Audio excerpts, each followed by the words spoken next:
Жұмыс істеген кездеріңіз айтсаңыз. Бұл енді бірден жаңа директор болған жоқсыз ғой. Басында қандай жұмыстар істедіңіз?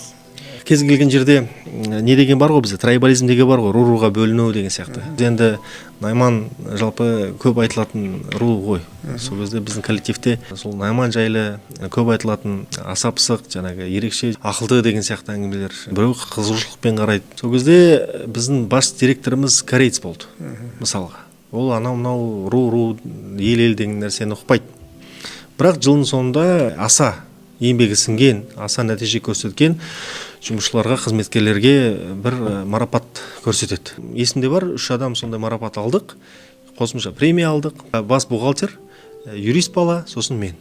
Қарап тұрсақ, үшеуміз де Найман екеуміз. Сол кезде мен коллегаларыма айтамын да, әріптестеріме, енді әңгіме қылғанша жұмысшысыңдаршы. Сол кезде сендер де марапатталасыңдар, сендер де өсесіңдер деп көп әңгіме айта бергенше деп. Енді ол еңбекке байланысты. Жұмысты жүйелі түрде жасау керек. Таң атысынан күн батысына дейін жүгіріп шақлап жүре бермей, біраз ақыл салу керек, бір система, жүйе, әдісін табу керек, әдісін білу керек. Сондай нәрсеге біз көп назар бөлетінбіз.